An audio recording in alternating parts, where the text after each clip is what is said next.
마가복음 12장 1절에서 12절입니다. 1절. 예수께서 그들에게 비유를 들어 말씀하기 시작하셨습니다. 어떤 사람이 포도원을 하나 만들어 울타리를 치고 땅을 파서 포도즙 짜는 틀자리를 만들고 망대를 세웠다. 그러고는 어떤 농부들에게 포도원을 세주고 멀리 떠났다.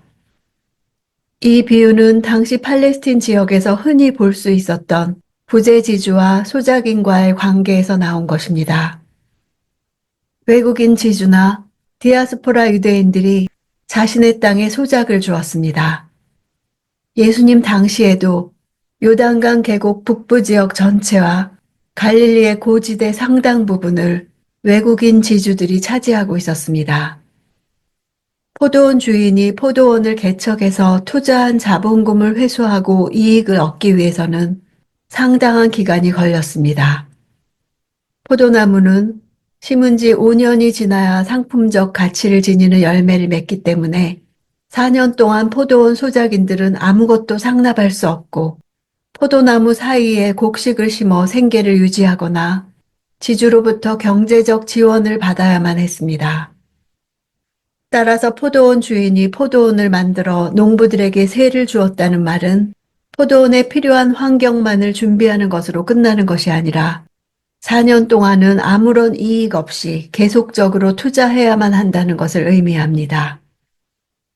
주인이 타국에 머문 기간은 5년 정도의 기간이었을 것입니다.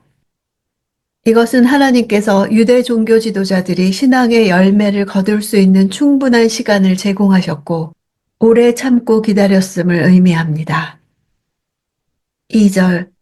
수확할 때가 되자 주인은 포도원에서 난 소출 가운데 얼마를 받아오라고 종을 농부들에게 보냈다.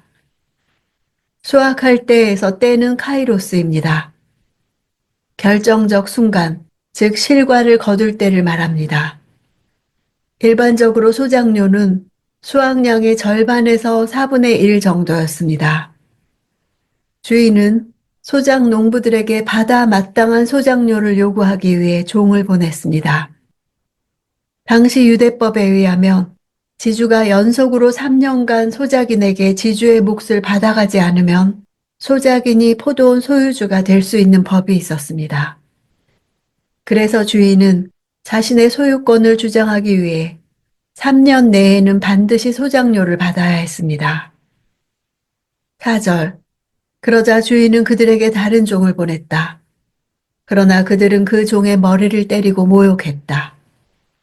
모욕하다는 동사는 예수님이 체포되어 당하게 될 모욕을 연상하게 합니다. 종들의 순환을 예수 순환에 대한 암시로 한 것은 종들이 당한 고난을 실제 예수께서도 당하셨다는 점을 말해줍니다.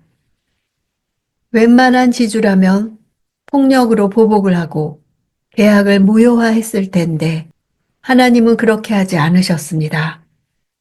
소작 농부들의 완악함과 주인의 인내를 대조해 보여주고 있습니다. 5절. 주인은 또 다른 종을 보냈지만 그들은 그 종을 죽여버렸다. 그러고 나서도 주인은 계속해서 다른 종들을 많이 보냈는데 농부들은 그 종들을 때리고 덜어는 죽이기도 했다. 농부들이 행한 악행이 삼중적으로 묘사되어 있습니다.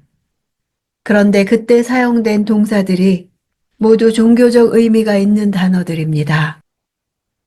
따라서 핍박받는 종들은 하나님으로부터 보냄을 받은 선지자들이었음을 알 수 있습니다. 때린다는 단어는 제사에 사용되는 희생제물의 가죽을 벗긴다는 뜻입니다. 맞지 않아도 될 매를 맞는 희생적 고난의 의미가 있는 단어입니다.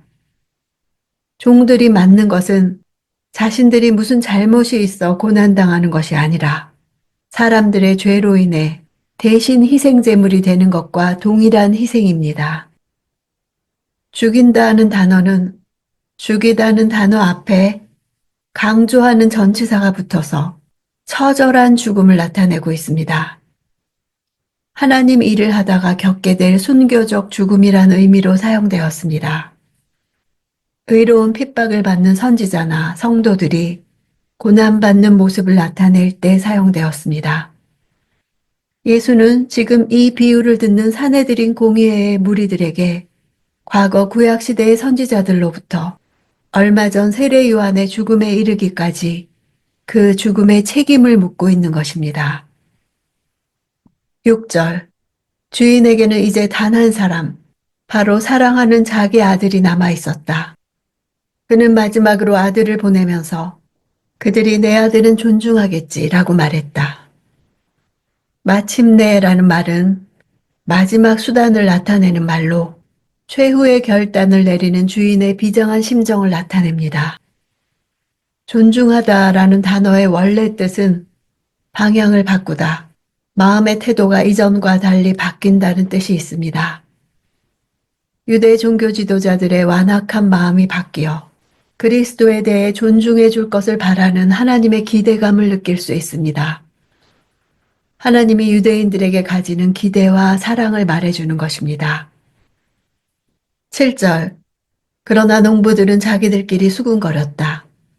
이 사람은 상속자다. 가서 그를 죽이자. 그러면 그 유산은 우리 차지가 될 것이다. 이스라엘 백성은 각 지파에게 주신 가나안 땅을 하나님의 유업으로 알고 상속했습니다. 그러나 포로기 이후 가나안 땅의 유업은 사라지고 그들은 다른 유업을 소망하게 되었는데 그것은 바로 메시아가 오실 때 갖게 될 것으로 믿었던 유업이었습니다. 메시아가 오셔서 자신의 왕국을 건설할 때 새로운 유업을 가질 것이라는 기대를 하고 소망하며 기다리고 있었습니다.